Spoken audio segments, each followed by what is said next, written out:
Bom dia, povo de Deus querido. É com alegria que voltamos a estar reunidos na manhã deste domingo. Hoje, dia 22 de novembro, um dia especial para nós louvarmos e engrandecermos o nome do Senhor. Você que está chegando aqui agora, sinta-se bem-vindo. É um grande prazer, uma grande alegria contar com a sua companhia, com a sua família. Que Deus, o Senhor, esteja falando ao seu coração neste dia. Escolho para a nossa leitura desta hora um salmo que nos é muito especial e, na sequência, eu quero dizer a vocês a razão por que escolho este salmo na manhã de hoje. Salmo de número 100, assim nos diz: Celebrem com júbilo ao Senhor todas as terras. Sirvam ao Senhor com alegria. Apresentem-se diante dele com cântico. Saibam que o Senhor é Deus. Foi Ele quem nos fez e dele somos. Somos o seu povo e rebanho do seu pastoreio. Entrem por suas portas com ações de graças e nos seus átrios com hinos de louvor. Rendam-lhe graças, bendigam o seu nome, porque o Senhor é bom, a sua misericórdia dura para sempre, e de geração em geração a sua fidelidade. Glória seja dada ao Senhor. Este é um salmo de louvor que nos conclama a adorar, a louvar, a cantar com júbilo, com alegria ao Senhor, a cantar com gratidão, a nos apresentarmos diante do Senhor com corações agradecidos, bendizendo e louvando o Senhor. Neste dia especial, nós louvamos ao Senhor por aqueles que fizeram da música a sua expressão de louvor e adoração a Deus. Hoje, 22 de novembro, é o dia do músico e nós queremos, assim, render a nossa gratidão a Deus por aqueles que na nossa igreja se colocam à disposição do reino para servir por meio do louvor, por meio da música, por meio da adoração que canta e rende louvores ao Senhor. E assim nós iniciamos nossa EBV desta manhã, mandando aqui o nosso abraço para o nosso ministro Edson, Laura, para Kleber, Cibele, Nelson, Angélica, Davis, todos aqueles irmãos e irmãs que com alegria servem ao Senhor por meio da música. Que Deus abençoe a vida de cada um de vocês.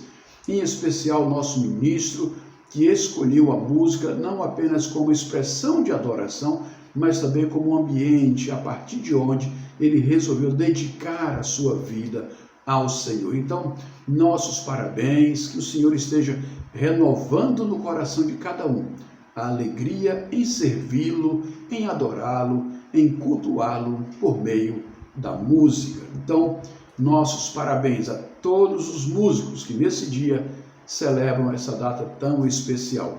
E é claro, não posso deixar de incluir nesse abraço minha esposa, Val, que tem a sua formação nessa área e também por muito tempo serviu a nossa igreja nessa área específica da música. Nossa gratidão a Deus por cada um desses amados irmãos que se colocam a serviço do reino por meio da música. Vamos orar ao Senhor. Pai, eu quero bendizer o teu nome, quero adorar a ti e louvar o teu nome por este dia. Muito obrigado pela oportunidade que temos, ó Deus, de cultuar ao Senhor, de oferecer a nossa vida em louvor e adoração a ti. Pai, que nesse dia o Senhor esteja trazendo uma alegria especial ao coração de todos aqueles irmãos que fazem da música sua principal expressão de adoração e de serviço ao Senhor. Queira abençoar aqueles que servem na nossa igreja, aqueles que servem o teu reino em outros lugares. Queira, ó Deus, renovar-lhes a alegria, a prontidão e a disposição para fazer, ó Deus, algo que verdadeiramente glorifique, honre o teu nome e produza edificação e transformação na vida das pessoas. Apresentamos a ti, ó Deus, este culto, oferecendo nosso louvor e adoração, rogando a tua misericórdia e o teu cuidado sobre todos nós, em nome de Jesus. Amém e amém. Vamos louvar ao Senhor, expressando ao Senhor a nossa adoração por meio da canção que vem na sequência. Olá, queridos irmãos e irmãs. Este é um dia em que nós dedicamos o nosso louvor ao nosso Deus. Cantemos, este é o dia do Senhor.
Amém, amém, meus irmãos. Louvado seja o nome do Senhor. O que significa para você a música, a adoração, o louvor a Deus? O quanto seu coração se alegra quando você pode apresentar-se ao Senhor com cânticos, como nos diz o salmista. São vários os salmos que nós temos na Bíblia que expressam o louvor como forma de comunicação com Deus, como forma de expressar-se diante do Senhor. O Salmo 100, que nós lemos na abertura desta EBV, o Salmo 150, que encerra o livro dos Salmos. Aliás, o livro dos Salmos é um livro voltado para o cântico a Deus no culto, é o saltério. São poemas, eram expressões, eram momentos vividos por Davi e tantas outras pessoas que foram transformados em música e eram cantadas nas reuniões, nas sinagogas, nos templos, nos momentos de celebração. Então, quando você lê os Salmos e você se identifica, você encontra aí expressões da alma, expressões que falam do mais profundo de cada ser humano, que você possa meditar, possa ler e possa fazer dessa palavra uma fonte constante de edificação para a sua vida. E assim como o salmista, você possa dizer: celebremos todos com júbilo ao Senhor, cantemos ao Senhor com alegria, apresentemo-nos diante dele com expressões de graça, de louvor e de gratidão, porque ele é digno. Que assim o façamos. Amém? Deus lhe abençoe neste dia. Fique com mais uma música e na sequência nós teremos nosso momento de dedicação dos dízimos e das ofertas. É aquele momento em que você tem o privilégio de apresentar-se ao Senhor, adorando por meio da entrega dos bens, do serviço ao Senhor. Fique agora com mais um louvor.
tudo bem com vocês? Aqui tá tudo bem.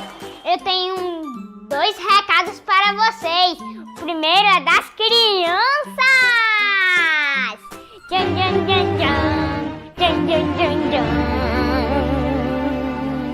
As crianças vão ter escolinha bíblica virtual. Pega o celular do papai, pega o celular da mamãe, pega o computador da mamãe, pega o computador do papai e vai pra escolinha bíblica. E a segunda novidade é para todo mundo. Quando a musiquinha toca, todo mundo pode ofertar. Eu já tô no celular aqui da mamãe, ó, ofertando. Tchau!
Graças a Deus. Amém, amém, amém. Vamos orar por nossa EBV, vamos agradecer pelos dízimos, pelas ofertas, vamos dedicar ao Senhor as nossas crianças também.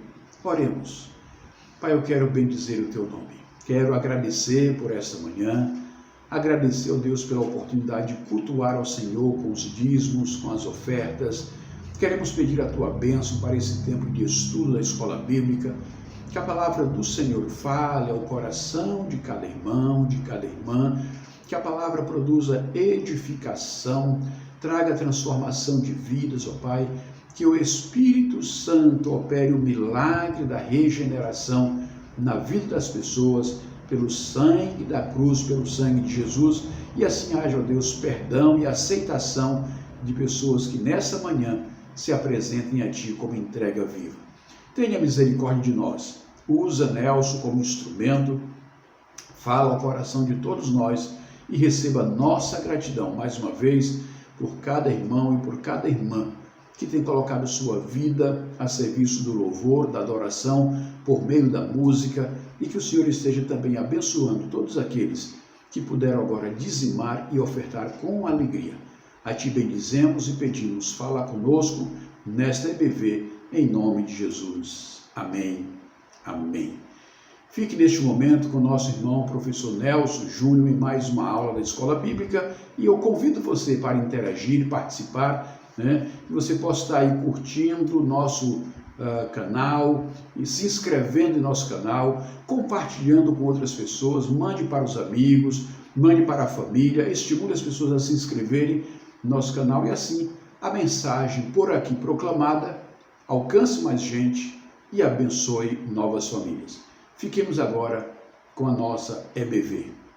Que maravilha poder estar aqui com você, mais esse momento, mais esse domingo. Talvez você nem esteja assistindo a gente no domingo, mas que bom ter você aqui nesse período, né? É um período de tantas coisas para se fazer, é um período de tantos elementos, de tantas atividades, tantas preocupações, e a gente precisa ter esses momentos em que a gente para pensar, para refletir sobre a palavra de Deus. A gente acredita que a palavra de Deus, esse livro tão antigo que nós cristãos chamamos de Bíblia Sagrada, esse conjunto de livros tão antigos, escritos em parte em hebraico, parte em aramaico, parte em grego, esses textos eles têm muito a nos dizer, eles têm muito a nos falar, porque eles são a palavra de Deus. Mas essa palavra de Deus ela se mostra viva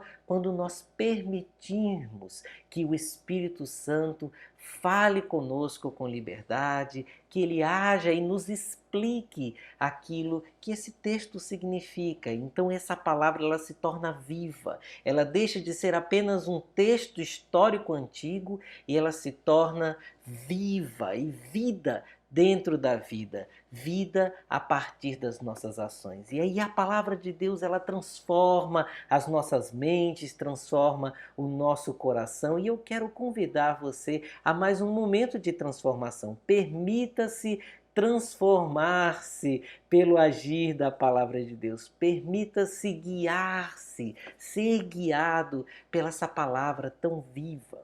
E hoje nós vamos pensar sobre as expressões parabólicas de Cristo Jesus que estão expressas em Mateus capítulo 9, versos de 35 a 38. É a figura, as figuras de linguagem, né? As figuras de imagem que a gente vê que são comparações muito interessantes, poéticas, artísticas, literárias, porque são feitas a partir da linguagem. E essas figuras de linguagem a gente vai ver que são a das ovelhas perdidas e a da grande seara. É interessante, Mateus 9, versos de 35 a 38. Eu convido você a pegar a sua Bíblia e ler junto comigo aqui o texto de Mateus 9, versos de 35 a 38. Diz assim: E Jesus percorria todas as cidades e aldeias, ensinando nas sinagogas, pregando o evangelho do reino e curando todo tipo de doenças e enfermidades. Ao ver as multidões, Jesus se compadeceu delas, porque estavam aflitas e exaustas como ovelhas que não têm pastor. Então Jesus disse aos seus discípulos: A seara é grande, mas os trabalhadores são poucos. Por isso, peçam ao Senhor da seara que mande trabalhadores para a sua seara. Por isso, peçam ao Senhor da seara que mande trabalhadores para a sua seara. Que texto interessante, né? A gente vê aqui claramente que Jesus estava no auge do seu ministério, né? Ele já tinha escolhido os seus 12 apóstolos, os 12 discípulos, né? Aquelas pessoas que estavam ali acompanhando e aprendendo de perto, de maneira mais próxima, todas essas atividades que Jesus estava fazendo na região da Palestina. E aí ele vai em todas as cidades e aldeias, ensinando nas sinagogas. As sinagogas elas tinham surgido, de acordo com a história, as sinagogas elas surgem a partir do momento em que o templo de Jerusalém é destruído. Então, o que se entende é que na Babilônia os judeus passaram a se reunir em pequenas comunidades, em pequenos agrupamentos para estudar a palavra, para escrever a palavra, para refletir sobre a lei, sobre a Torá e sobre os escritos dos profetas também. E aí diz que nesse momento a sinagoga se estabelece como um ambiente comunitário de permanência sobre os escritos antigos, né? Então, quando Jesus vai para as sinagogas, ele vai para um lugar de estudo do Antigo Testamento, daquilo que a gente chama hoje de Antigo Testamento. Algumas sinagogas eram especialistas no livro de Isaías, outras sinagogas eram especialistas nos livros de Jeremias. Praticamente todas as sinagogas tinham a Torá, né, que é o Pentateuco, são os 5 primeiros livros do Antigo Testamento, né? Então, se você for lá e ver os 5 primeiros livros do Antigo Testamento, você vai ver exatamente a Torá, né, o que os judeus chamam de Torá, que são os textos que são atribuídos, os seus escritos, a Moisés, a Arão e a Josué. Há uma série de controvérsias sobre quem realmente foi o autor do Pentateuco, mas basicamente quando Jesus ia para a sinagoga, ele ia para um lugar que tinha esses textos do Antigo Testamento. Era um lugar de especialistas em Antigo Testamento, né? E Jesus ia ensinando nessas sinagogas. Ele pegava as escrituras e ele lia e ele explicava de uma forma muito interessante, né? A gente vê no texto sagrado que as multidões e as pessoas se assombravam porque dizia que ele ensinava de uma maneira diferente daqueles que eram os líderes das sinagogas. Ele ensinava de uma maneira diferente daqueles que eram os especialistas. Ele ensinava com autoridade, com certeza, de uma maneira muito especial. É claro, né? O Deus da Bíblia ensinando a Bíblia, claro que ia ser uma coisa incrível, uma coisa mágica, né? Eu queria ser um passarinho para assistir ali Jesus dentro de uma sinagoga explicando todas as coisas. Mas, de certa forma, a gente tem o Espírito Santo que traz exatamente as mesmas explicações que são guiadas através de Cristo Jesus, né? Então a gente vai vendo que Jesus, ele ia ensinando nessas sinagogas, pregando o evangelho do reino. Então, evangelho aqui é um termo que significa a boa notícia, a boa novidade sobre o reino de Deus. Então não é essa ideia de evangelho tanto no sentido teológico que nós damos hoje, enquanto compilação dos textos sagrados. Ele não está falando exatamente sobre os livros de Mateus, Marcos, Lucas e João, porque eles ainda não foram escritos, né? Jesus estava escrevendo a história nesse momento e ele mesmo explicava essas questões, explicava esse evangelho que era a sua própria vida. E diz também o texto que Jesus estava curando todo tipo de doenças e enfermidades. Então a gente vê que Jesus estava ali ajudando realmente todos aqueles que precisavam, todos aqueles que o buscavam. No verso 36 a gente vê então o direcionamento da narrativa para o olhar de Jesus, né? Jesus, ele olha as multidões e se compadece, né? Ele sente misericórdia, ele sente a dor das multidões e há explicação aqui do autor por que Jesus se compadeceu das multidões. As multidões mereceram então essa atenção especial de Jesus, porque Jesus viu aquele monte de gente, viu aquelas pessoas todas espalhadas, se aglomerando ao redor dele, e aí ele vê que elas estão aflitas e exaustas. O autor então traz imediatamente a comparação que estava relacionada a esse sentimento de compadecimento, ou seja, Jesus padeceu, sentiu a dor junto com aquelas pessoas, daí vem compadecer, né? Você padece com alguém. Então ele sentiu exatamente a dor dessas pessoas porque elas estavam aflitas e exaustas como ovelhas que estão largadas em qualquer lugar, sem nenhuma direção, sem saber onde tem água, sem saber onde tem comida. As pessoas estão ali como ovelhas perdidas, que não têm pastor.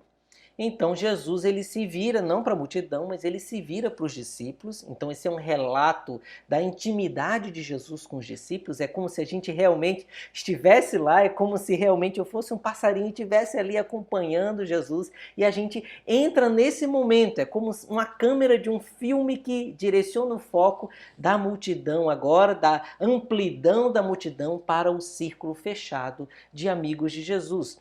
E aí Jesus fala para os seus discípulos, ele tem algo a ensinar. E ele fala, a seara é grande, mas os trabalhadores são poucos. E aí ele fala essa expressão de uma maneira tão inteligente, né? Se a gente pensar a seara, os campos, o que isso significa, né? E os trabalhadores são poucos, que trabalhadores são esses? E Jesus complementa, por isso peçam ao Senhor da seara que mande trabalhadores para a sua seara. O primeiro sentimento que a gente vê da parte de Jesus, né, quando a gente vai prestando atenção nesse sentimento, nesse compadecimento que Jesus teve, e que a gente percebe que esse sentimento seguiu Jesus, a gente presta atenção que há essa ideia de que a multidão se comporta primeiro como ovelhas, né? As ovelhas, elas seguem umas às outras. Esse é um aspecto bem interessante desses mamíferos, né? Eles são mamíferos, são muito dóceis, são muito suaves e eles se acostumam com a voz de uma figura, que é a figura do pastor, e eles seguem esse pastor onde quer que esse pastor vá. E elas vão seguindo em debandada, né? Onde uma ovelha vai, a outra vai seguindo. Se uma ovelha corre, as outras ovelhas vão correndo. As mais fortes vão na frente, as mais velhas vão atrás, mas nenhuma ovelha deixa de seguir umas às outras. Elas trabalham então em massa, é como se fosse aquela massa amorfa que vai só guiando e tateando sem entender muitas coisas, né? Sem saber exatamente por que elas estão indo por determinado caminho, por que elas estão pensando daquela forma. E aí é interessante, né, porque Jesus poderia simplesmente confirmar essa visão e dizer, realmente as multidões são todas ovelhas, são todas pessoas que não têm inteligência, são ignorantes, pessoas tolas, pessoas que estão aflitas e exaustas porque elas mesmas não têm sentido na vida delas. Jesus poderia ter corroborado essa visão. Mas quando ele vê a debilidade daquela multidão, ele não vê exatamente aquilo que há de fraqueza naquela multidão, mas ele vê a oportunidade para o reino de Deus dentro daquela multidão. Quantas vezes a gente olha, às vezes, uma sala de aula, ou um grupo de amigos, ou um grupo de pessoas e diz, esse povo não presta, isso aí não tem jeito, né? Quando a gente olha, às vezes, para o Congresso Nacional e traz uma classificação, os tribunais de justiça, né? A gente diz, só tem gente que não presta, isso daí é tudo gente aflita, exausta, sem sentido, que não sabe nem para onde vai, não sabe de onde vem. A gente tem essa tendência a classificar grupos com os quais nós não concordamos exatamente de uma forma muito negativa. É interessante ver como Deus direciona o olhar exatamente de exaustão e aflição para um olhar de misericórdia e, primeiramente, um olhar de oportunidade. Jesus olha para aquela multidão como um campo que pode alimentar muita gente. Então ele não olha simplesmente como um bando de gente perdida, aflita e exausta sem sentido, que não sabe o sentido da própria vida, não sabe de onde vem, não sabe para onde vai, mas Jesus ele olha exatamente como um campo branco. A seara é exatamente o período de colheita, é o período em que o trigo, como as sementes de trigo, como as espigas de trigo estão maduras, ela fica sequinha, então traz esse aspecto branco ao campo, como se fosse um mar gigante, aquele mar branco que tem trigo. Do trigo é possível fazer pão. E a ideia dessa imagem do trigo como fonte primária de alimento, como matéria-prima para aquilo que é essencial à alimentação humana, do trigo, né, do pão, a gente tem energia, a gente tem o carboidrato, que é essencial à alimentação humana. Nós temos várias fontes de carboidrato, né? Eu não sou nem nutricionista, não vou me meter nesses detalhes, mas todos nós carecemos de energia para poder nos movimentar. É uma dificuldade, por exemplo, de quem faz cirurgia de redução de estômago é porque o carboidrato ele explode em energia. É pouco estômago para muita energia, porque exatamente o carboidrato ele traz essa energia que traz movimento. O trigo, Deus então nos vê como um campo branco, pronto para a colheita. Aquele grupo de pessoas exaustas, perdidas, sem futuro, são vistas como um ponto de partida. Gente que pode ser colhida para alimentar o mundo, para alimentar outras pessoas, para alimentar o reino. O foco de Jesus, com seu olhar de misericórdia, vê pessoas exaustas, aflitas, perdidas, sem direção, exatamente como fonte de energia para o mundo inteiro. E isso é bonito de se ver quando a gente observa essas imagens e faz associação com o que Jesus queria dizer exatamente através das suas expressões, né? Observando o significado exato dessas palavras. Então, como elementos principais do texto, o que a gente percebe aqui? No primeiro ponto, a gente vê que Jesus se direcionava a todos os lugares e a todas as necessidades. Jesus ele não escolhia, vamos ver uma cidade bonita, vamos ver uma cidade chique, vamos ver uma aldeia, né? A gente vê que seja a cidade, ou seja, uma estrutura social organizada, ou seja, uma aldeia, apenas um agrupamento, como se fosse um bairro rural, Jesus ia a todas aquelas que estavam no seu caminho. E ele atendia a todas as doenças, então todas as necessidades, todas as mazelas, todas as dificuldades, Jesus estava ali para atendê-las. O segundo elemento que eu consigo perceber nesse texto é que Jesus demonstra compaixão perante a aflição e a exaustão, né? Quantas pessoas estão aflitas?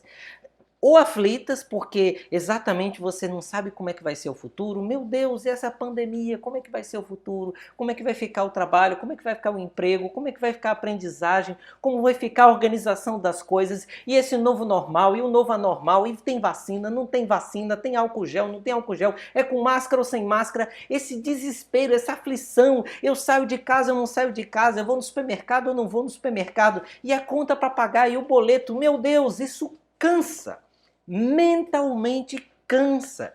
A falta de propósito, a falta de direção, ela traz essa exaustão de alma. E a gente percebe que essa comparação que o texto sagrado traz de uma multidão aflita e exausta como ovelhas que não têm pastor, o que é uma ovelha sem pastor? Exatamente animais irracionais, ou seja, que só agem pela emoção, que estão exatamente sem direção ou orientação. Eles não têm a figura de alguém que direcione exatamente para os meios corretos de subsistência, de sobrevivência. Uma ovelha, ela não tem como viver sozinho na floresta.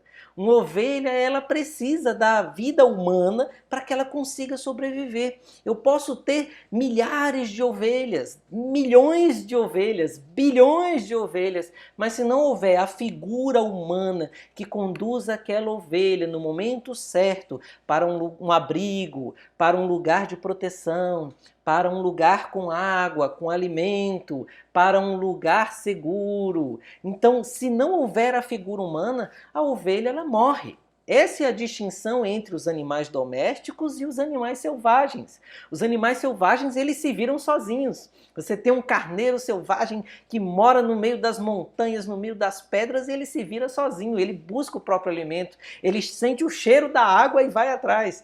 Mas a ovelha, ela não tem essa capacidade, ela precisa de orientação.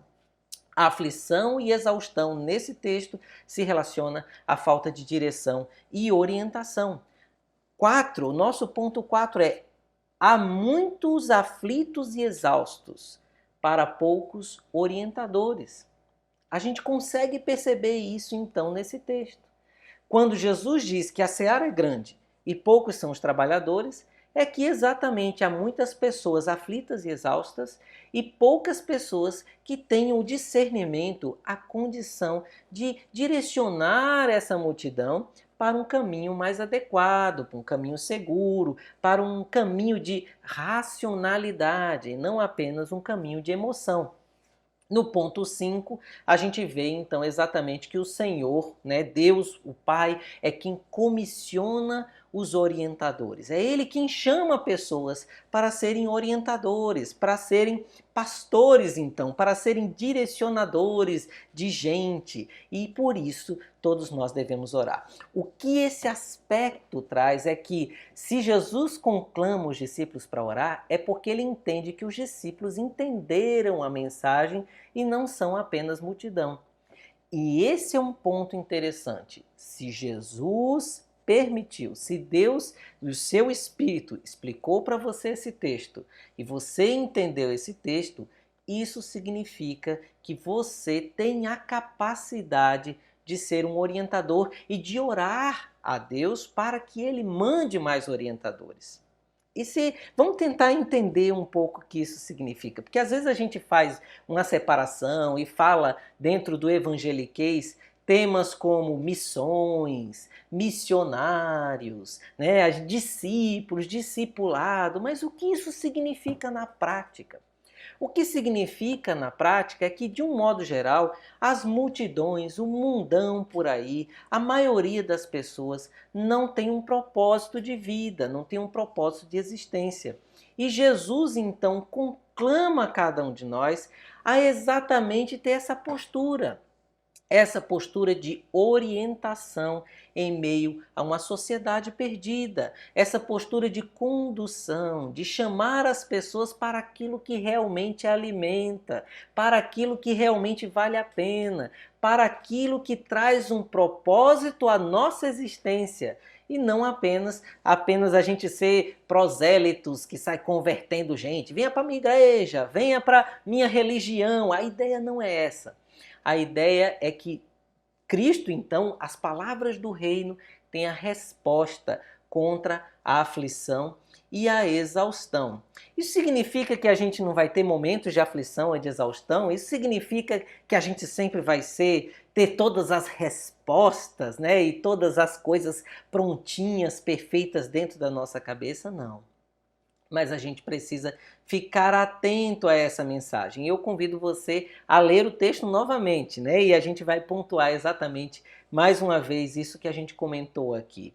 Jesus percorria todas as cidades e aldeias, ensinando nas sinagogas, pregando o evangelho do reino, ou seja, a sua própria vida, a sua própria razão de ser, e curando todo tipo de doenças e enfermidades, atendendo a todas as necessidades.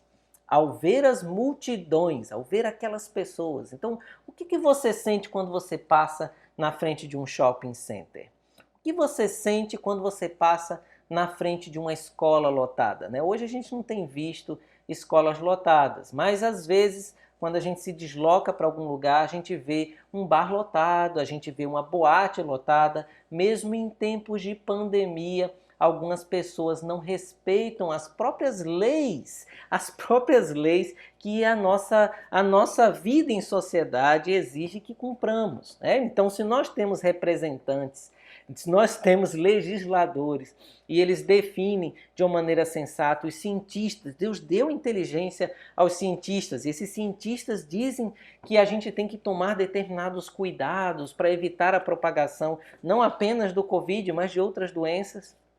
Se a gente entende isso e não respeita, então realmente a gente age como pessoas sem raciocínio, né? Pessoas sem uma condição de racionalizar acerca da realidade que nos cerca. É uma ovelha que não tem realmente nenhum propósito. E quando você vê essas pessoas aglomeradas, sem respeitar a distância de segurança, o que você faz? O que você pensa? Você sente indignação?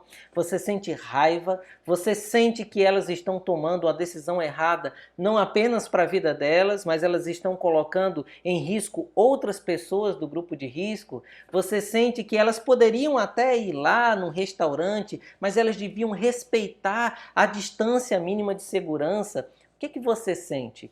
Jesus, se ele visse essas pessoas, ele sentiria compaixão delas. Ele perceberia que falta uma direção. E ele olharia as pessoas que andam por aí tomando decisões erradas, não como inimigos, mas como uma seara, como pessoas que podem alimentar a humanidade. Nós precisamos entender qual é o nosso propósito. Nós precisamos entender qual é a nossa missão como discípulos de Jesus. Enxergar as multidões. Então eu olho a universidade, eu olho os grandes agrupamentos, eu olho o carnaval, eu olho as multidões não como inimigos, mas como oportunidade. Pessoas que precisam encontrar um propósito melhor de vida, um propósito real para a sua existência. É isso que nós acreditamos, é isso que nós entendemos. E isso se faz, primeiramente, a partir da oração. Jesus não disse assim: olha, discípulos, vocês são super-heróis, façam grandes celebrações e peguem essa multidão de uma vez só. Não. Jesus, ele entende que esse trabalho de colheita, esse trabalho de mudança, ele é um trabalho, muitas vezes, individual, é de pouco em pouco. Uma pessoa sozinha não tem como colher e influenciar o mundo inteiro. Uma pessoa sozinha não tem como atender as multidões. Jesus, ele entende que o discipulado, ele é pouco a pouco. O discipulado, esse trabalho de orientação, de caminhada junto, de influenciar as pessoas para o bem, ele é um trabalho de certa forma, de formiguinha, né? Eu não tenho que trabalhar com grandes multidões, eu tenho que trabalhar com pequenos grupos, com grupos de amigos, 2 pessoas, 3 pessoas. É o amigo ali que eu vou influenciar positivamente. Às vezes eu vejo aquele colega de trabalho que ele vai agir de maneira desonesta. Eu tenho que me aproximar dessa pessoa para influenciá-lo, ensiná-lo virtudes, valores que faça com que ele mude de conduta. Às vezes eu tenho um amigo, um colega de escola que ele é preconceituoso, ele tem uma visão errada sobre os outros. Eu tenho que me aproximar de certa forma dessa pessoa e, inspirado pelo Espírito de Deus, inspirar essa pessoa a uma novidade de vida, a enxergar o mundo de outra forma. Quantas pessoas não têm se suicidado no meio dessa pandemia? Quantas pessoas têm perdido a esperança? Isso só constata que ainda hoje, no século XXI, as multidões continuam aflitas e exaustas. Qual é o seu papel perante essa aflição e exaustão que se mostra no mundo? O que você vai fazer? Se responsabilize sobre aquilo que você precisa fazer dentro do reino de Deus. E o primeiro passo é a oração. Jesus, ele dá uma ordem.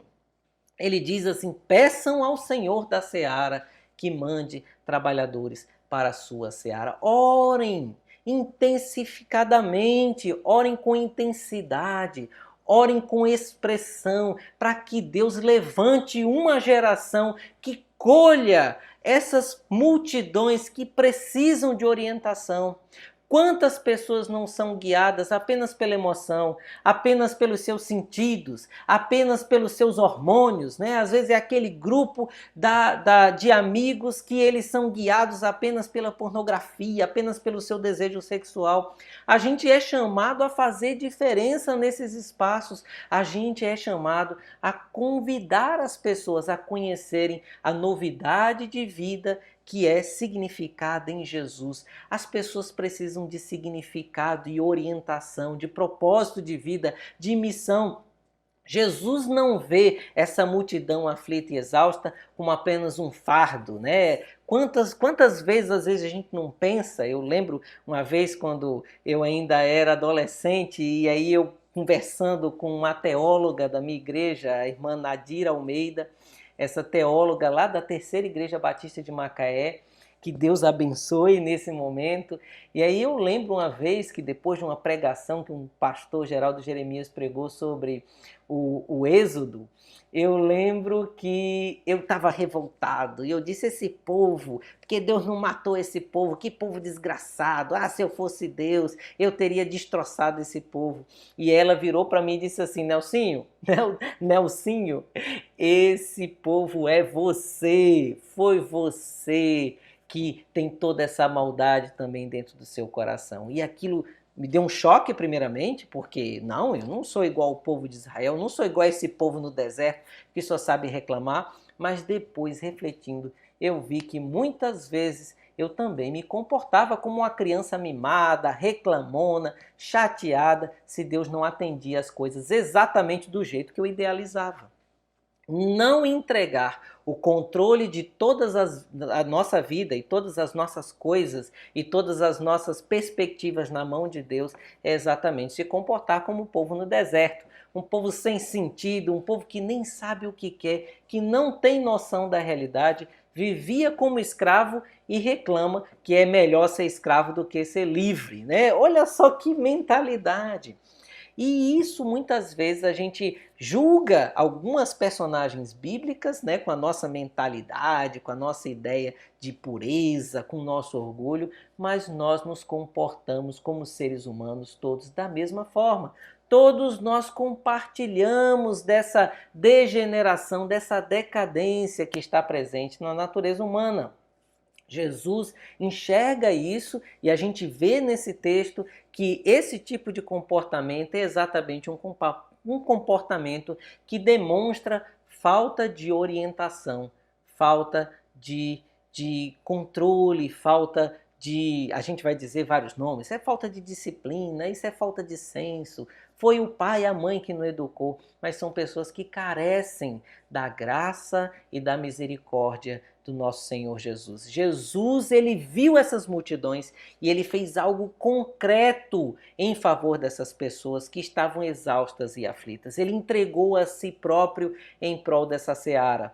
Mas esse trabalho ele é compartilhado. Jesus poderia resolver tudo de uma vez só, mas a sua preocupação com o coração, com a mudança de vida, com a mudança de mente de cada pessoa, fez com que ele desejasse compartilhar o seu ministério. Ele compartilhou o seu ministério com seus discípulos e os seus discípulos compartilharam os seus ministérios com os seus discípulos, com os seus irmãos, e isso chegou até nós, isso chegou até o século XXI. Desde o século I até o século XXI, a seara está aí. As pessoas continuam aflitas e exaustas. Aflitas porque elas não sabem onde achar um sentido para a vida delas. Elas não sabem onde encontrar esperança. E aí elas podem viver se dedicando apenas a simplesmente gastar as suas emoções, gastar a sua vida, gastar os seus carboidratos, a sua energia, poderia estar sendo usado para fazer pão, para alimentar multidões, para abençoar outras pessoas. Essa energia tem sido gasta com mais perdição, né? É exatamente aquilo que às vezes a gente pensa, né? Como é que numa situação de pandemia há políticos, há pessoas, há empresários que ainda arranjam um jeito de desviar, de mudar as coisas. Existe, por exemplo, na UFRN o sistema de cotas para ajudar exatamente aquelas pessoas, né, que pertencem a uma descendência africana, né? Essa ideia de que nós, então, enquanto brasileiros, vivemos durante muito tempo sob a sombra da escravidão e existem, então, descendentes diretos, afrodescendentes, que não têm representatividade na sociedade brasileira. Eu não quero aqui discutir se as cotas são certas ou erradas, mas uma coisa é fato. Existem muitos brancos, existem muitas pessoas loiras que se ingressam nessas cotas, mesmo sendo de forma ilegal, e usufruem de um direito que não é delas, e elas são processadas, e isso demanda tempo. Existem dezenas de pessoas que, mesmo sendo albinas praticamente, ainda se submetem a esse tipo de questão e perdem muitas vezes anos de formação porque ingressaram de uma maneira errada. Por que não fazer as coisas de maneira certa? Por que não seguir a lei? Por que não fazer as coisas de uma maneira justa e concorrer como todos concorrem? É óbvio que a gente às vezes não concorda com determinadas leis, a gente às vezes não concorda com determinadas estruturas sociais, mas nós somos chamados a mostrar diferença, não quebrando as regras, não rompendo as regras, não sendo desrespeitosos com as outras pessoas, mas nós somos chamados a transformar o mundo através da nossa influência. E essa influência, ela não é influência macro. Não é simplesmente eu me tornar um imperador e aí eu vou mudar ao coração dos brasileiros para um coração de honestidade e de decência. Não tenho como fazer isso no macro. Jesus, ele nos chama a trabalhar no micro. Ele poderia ter dito aos seus discípulos, olha, cada um aqui pega 5.000 pessoas e aí vocês vão dando conta dessas 5.000 pessoas, cada um fazendo palestras de uma forma geral. Mas não é para isso que Jesus chama a sua igreja. Nós precisamos de muita gente para influenciar muita gente, porque esse trabalho é um trabalho micro, ele é um trabalho individual, é um trabalho que ele é feito na caminhada, no dia a dia, no exemplo, não apenas numa discussão abstrata da realidade, mas na vida. Então que a gente entenda esse princípio e entenda o real valor e o que significa o discipulado, entendendo que se a seara é grande, nós precisamos de muitos trabalhadores. Esse é um grande desafio, né? Todas as vezes que a gente tem alguma atividade relacionada ao discipulado, é uma luta, né? A gente vê ali o pastor chamando, por favor, meus irmãos, vamos participar. Esse desespero e esse apelo do pastor Edson com relação a novos discipuladores é exatamente porque a demanda é muito grande. Existem muitas pessoas que precisam de uma orientação mais próxima, uma orientação mais clara do que significa o Evangelho de Cristo Jesus, e ele entende que ele sozinho, ele não tem como fazer esse processo. O próprio Cristo demonstra isso, mostrando uma grande seara e poucos trabalhadores. Esse trabalho é praticamente individual. Influenciar pessoas é um trabalho praticamente individual, e ele é responsabilidade minha, é responsabilidade sua, é responsabilidade nossa como membros, como discípulos de Jesus, como membros do reino de Deus. Que Deus te abençoe, que Deus te dê uma semana abençoada. Eu poderia falar muitas outras coisas, eu poderia comentar sobre diversos outros aspectos, mas eu vou ficar por aqui, Leia esse texto com atenção, curta esse vídeo, se inscreva em nosso canal, fique atento às próximas reflexões das parábolas e das expressões parabólicas que nós conseguimos encontrar na palavra de Deus, e esteja atento a exatamente as suas responsabilidades como membro do reino de Deus, como discípulo de Jesus. Que Deus te abençoe e te dê uma semana de saúde, uma semana abençoada, uma semana debaixo da graça e da misericórdia de nosso Senhor Jesus Cristo. Até a próxima! Graças a Deus, meus irmãos, por mais um estudo bíblico na manhã deste domingo, por mais uma vez a instrumentalidade de Nelson como veículo nas mãos do Senhor para nos conduzir ao ensino, à reflexão, ao estudo da palavra. Que a sua vida tenha sido tocada e edificada neste dia é a nossa oração. Eu quero convidar você para estar conosco logo mais às 18 horas. Hoje, assim como fizemos no último domingo, excepcionalmente, ainda estaremos nos reunindo na parte externa da igreja. Nossas instalações estarão prontas para o próximo domingo, né? A obra interna do santuário esta semana estará sendo concluída, os ar-condicionados estarão sendo colocados de volta nos lugares, a parte de pintura estará sendo concluída e assim, no próximo domingo, nós estaremos retornando ao momento presencial ali no culto ao Senhor. E eu quero então convidar você para estar conosco logo mais às 18 horas. Quem esteve conosco no último domingo pode ver que o ambiente é seguro, o ambiente é tranquilo, a área super arejada, né? Estejamos orando, pedindo a Deus para que nos dê um tempo bom, como foi domingo passado, e assim possamos realizar um culto sem qualquer tipo de transtorno.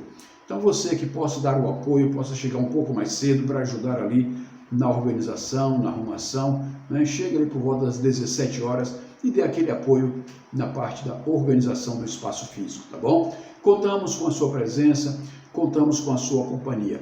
Na próxima quarta-feira, teremos a alegria de receber em nosso momento de culto pastor Erivaldo Barros.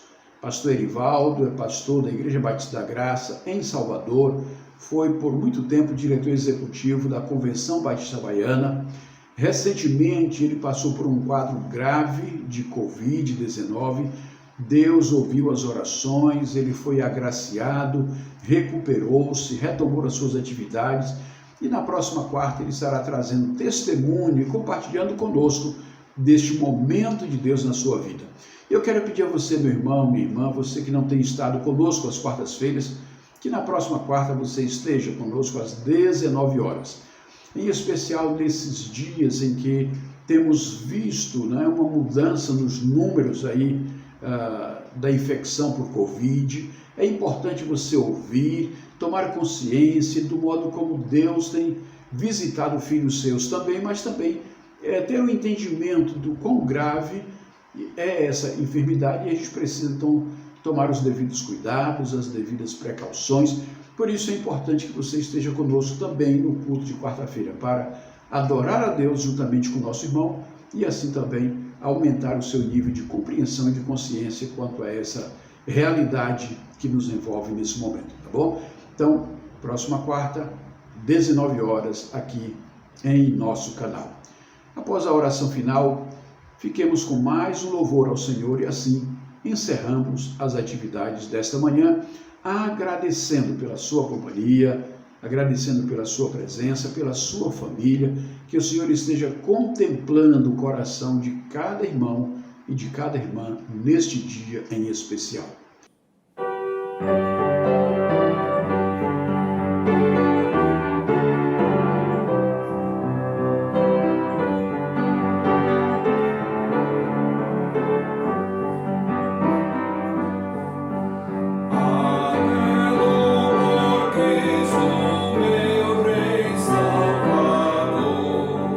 As honras a Ele darei com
Quero encerrar a programação desta manhã, mais uma vez, orando e agradecendo ao Senhor por todas as bênçãos desse dia. Pai, em nome de Jesus, eu quero bendizer o Teu nome e agradecer por todas as coisas boas que podemos viver neste domingo, ó Deus, na escola bíblica, neste momento de louvor. Muito obrigado por cada pessoa que tem colocado sua vida a serviço do louvor e da música ao Senhor. Abençoe este dia do Músico Batista, abençoe de um modo especial aqueles que fazem parte dessa atividade na Tua igreja, ó Pai. Pedimos ao Senhor que contemple cada família, que contemple, ó Deus, os nossos corações, nos livrando de todo o mal. Abençoa a saúde e a recuperação dos nossos irmãos, das nossas irmãs. Em especial, colocamos diante do Senhor a vida de Charmene, que o Senhor a abençoe, lhe dando a graça da recuperação. Abençoa a Roseli, ó Pai, naquele procedimento, dando a ela a bênção da recuperação também, e que o Senhor esteja fortalecendo e cuidando das tuas servas. Coloco diante do Senhor a vida da missionária Clarissa, que o Senhor a conforte, que o Senhor a console, enxugando suas lágrimas, tomando-a nos teus braços e cuidando dela neste momento especial diante, ó Pai, do falecimento do seu filho. Pedimos a tua misericórdia sobre a tua serva. Seja com toda a tua igreja, abençoa o teu povo no restante deste domingo e que logo mais à noite seja um tempo de celebração, de louvor, de adoração. Que a palavra do Senhor continue a falar conosco a cada dia. É a minha oração, Pai, em nome de Jesus. Amém. Amém.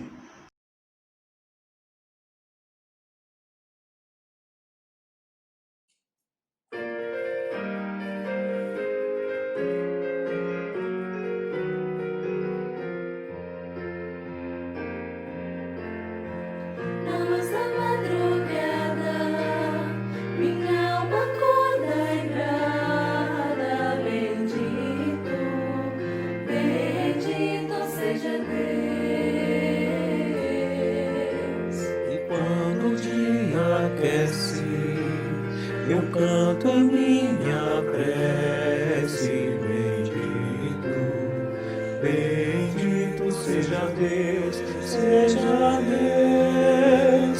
Ele é o Senhor tão puro e santo, grande e poderoso Deus, libertador, meu guia pra sempre. O eterno Deus é meu Senhor, o eterno Deus é o meu Senhor.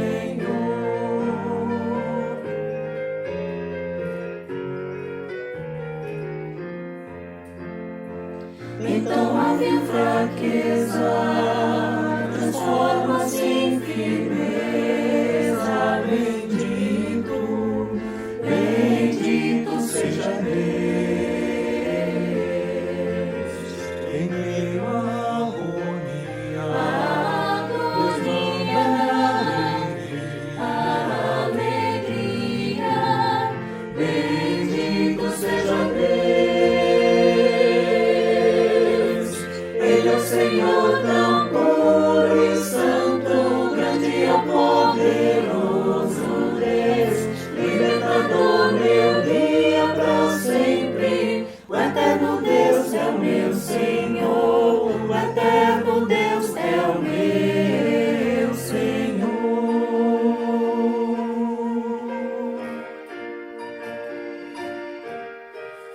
Cantai ao continente, louvores, sons ardentes, a quem nossa alma adora. Dizei nações agora, Ele é o Senhor tão puro e santo, grande e poderoso